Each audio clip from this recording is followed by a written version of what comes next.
Hello, my friends.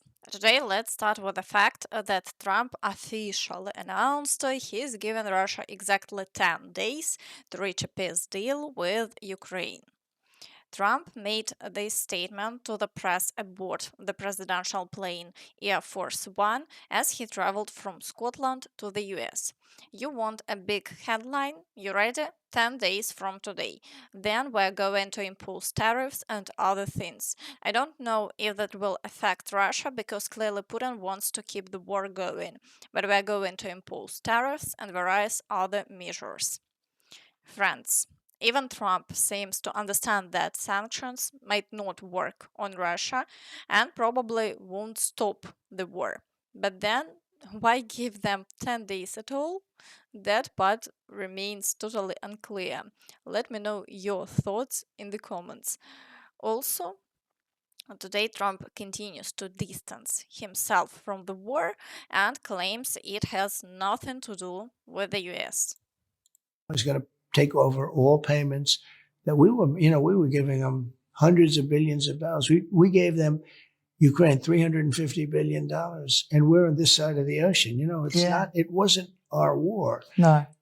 But through Biden, he gave $350 billion, and I wonder where it all went. Did Yeah. it just all go to weapons? But Europe gave 100, we gave 350, and it should probably be exactly reversed if you want to know the truth. But now the NATO is going to pay us 100% the cost of all the weapons and everything. So NATO will distribute the weapons, and they're going to pay for it. As you can see, Trump seems to have forgotten that for $350 billion, the US has already gained access to Ukraine resources. But he's still complaining. Trump also said that the war was supposed to end in just 3 days. So Putin, it's too bad. I used to talk to him about Ukraine. It was the apple of his eye. But you know what? He's had a hard time. Yes. He's had a hard time. This has not been, it was supposed to be a 3-day war, and now you're going It's brutal. past 3 years. I really thought we had it settled 3 or 4 times. It would be easy to settle, and it's going to be a long time. Basically, Trump admitted he was wrong. He thought he could make a deal with Putin, but it didn't happen. He also underestimated Ukraine because Russian forces are being destroyed rapidly, and the war has lasted over 3 years now. What's more, Ukraine is already striking targets deep inside Russian territory, and that's a big deal. Unfortunately, Russia was underestimated too. That's why the war continues, and now the Russians understand that this war will last a long time and that strikes on Russian soil won't stop. That's why they've started building reinforced concrete shelters at airfields. Russia is constructing shelters at air bases closest to Ukraine. British intelligence released satellite images. According to the UK Minister of Defense, the airfields include Millerovo, Kursk-East, and Gvardiysky. The fortified shelters have dome-shaped roofs, have a blast-resistant doors, and are covered with soil for extra protection.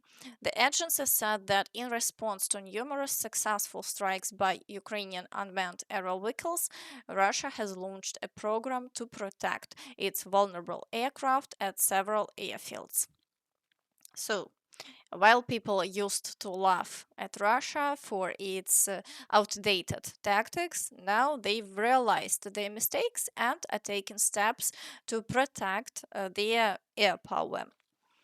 Meanwhile, in London, Zaluzhny did a photo shoot and outlined 10 key lessons for Ukraine. Valery Zaluzhny posed for a photo session for Vogue and shared what he called 10 lessons of Ukraine. Among the lessons from the war, the former commander-in-chief said, "The most valuable resource in war is people. Every day in war is either a new lesson or death. When thinking about victory, you must be ready to stand alone. The spirit that drives the body into battle, that's the only true measure of strength, even in a high-tech war. trust in God, but stay alert. A society that seeks security must be ready to pay for it. He also emphasized that today the peace of Europe rests on the shoulders of Ukrainians. The photos sparked a wave of sarcastic comments and memes online, but many others showed support. Friends, do you agree with his statements? Let me know in the comments. And now let's move on to the front lines, starting with the Pokrovsk direction. So far, Ukrainian counterattacks haven't brought major breakthroughs. Unfortunately, the Russians are still trying to push forward. They heavily shell the towns of Rodinske and Bielitske, causing widespread destruction. Homes are burning every day. The situation there is extremely difficult. The Russians are also trying to break through near the village of Mayak, close to Novoekonomichne. They are storming Lysivka, Chunishine, and trying to push into the outskirts of Pokrovsk, near Kotline, and attacking Udachne. The activity remains very high, over 50 assaults in the past 24 hours. However, there have been no major changes in positions and the fighting continues. As for the village of Novoukrainka near Chunishine, Ukrainian officials haven't confirmed the loss of the village, so we are still waiting for official updates. In the Novopavlivka direction, Russian forces are storming Muravka, attempting to break through near Horikhove and the village of Zelený Kut. Near Dachne, they attacking Zelený High, Alexandrograd, and Voskresenka. The level of Russian activity remains extremely high. For now, Ukraine hasn't confirmed the loss of Zelený High, even though Russian troops have already raised their flags there. In the Novopavlivka sector, the Russians have reached the outskirts of Alexandrograd and are trying to fortify their positions. Voskresenka is nearly lost, as is the large pocket stretching eastward from the Myrne Perebudova area to Shevchenko. Once again, troops are forced to retreat on foot and hold defensive lines to the last. Sadly, this has become the norm. The Russians are also making gains toward Iskra, and half of Zelený High is already out of Ukrainian control. These are the last two settlements in that area that are still suitable for serious defense before reaching Dnipropetrovsk region. In addition, the Russians have taken control of 90% of Novokhatsk. Earlier, Ukraine lost Yalta, and the loss of Hrushevsk about 2 weeks ago further weakened our position at the critical junction of three rivers Vovcha, Solona, and Mokry Yaly. In fact, the Mokry Yaly River, once a natural defensive barrier, is now nearly fully under Russian control, with only about 200 meters left. Moreover, Russian troops are trying to cross the Vovcha River and move toward the outskirts of Filia village. The situation there is also difficult and unstable, and Filia is already considered the outskirts of Novopavlivka. De facto, the Russians have begun forming a pincer movement around the town of Mezhova. In the Velika Novosilka direction, Russian forces have also captured the village of Temerivka and raised their flags. However, the Ukrainian side hasn't confirmed the loss, and the general staff reports that fighting is still ongoing in the village. In addition, Russian troops are attempting to break through near Zelene Pole and the village of Shevchenko. Despite the assaults, there were no confirmed changes along the front line in the past 24 hours.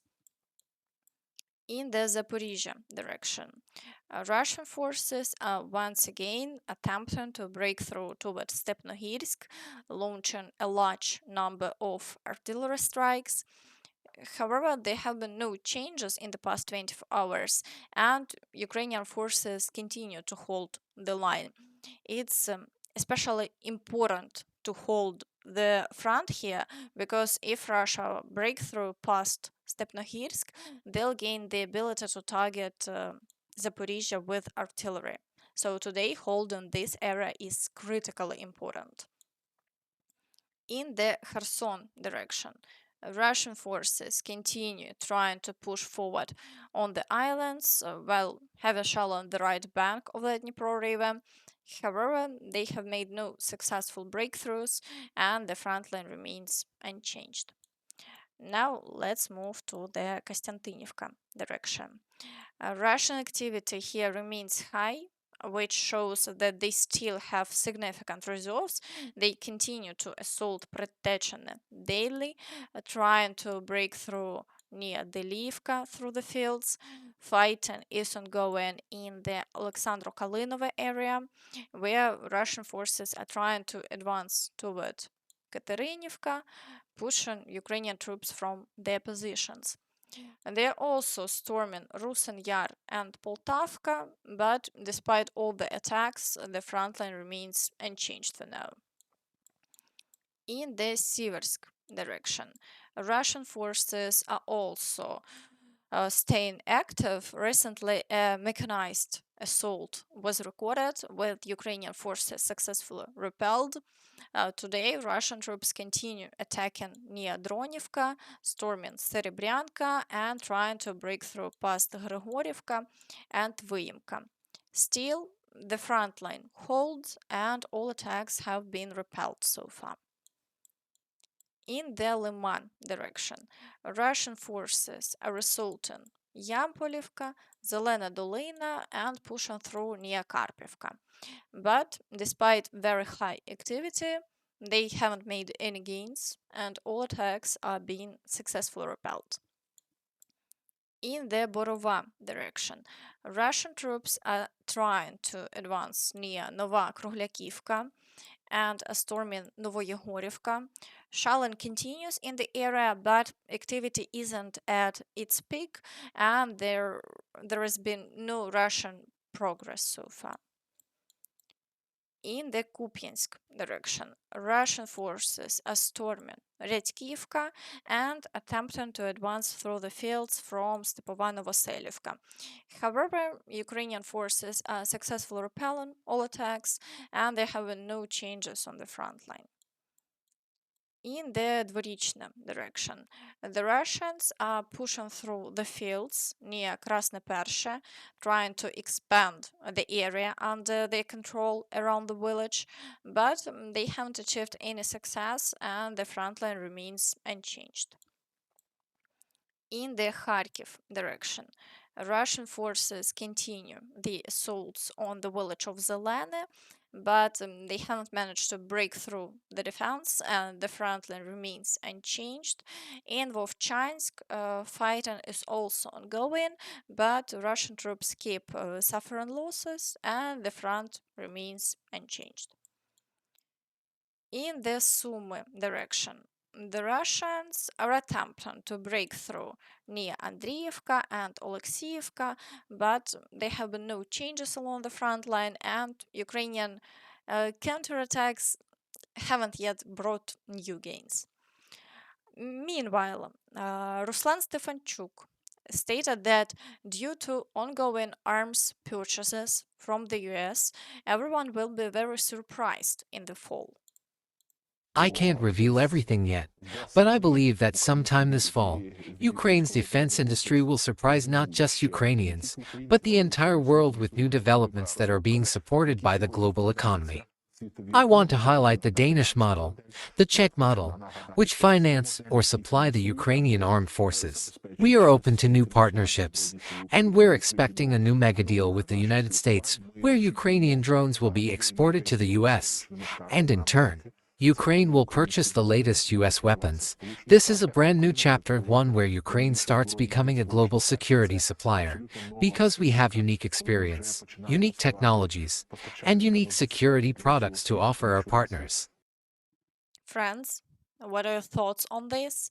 Be sure to share them in the comments. And that's all from me, so please don't forget to like this video, subscribe to the channel, and hit the notification bell to stay updated on all the latest news. Thank you for watching and see you next time. Bye bye.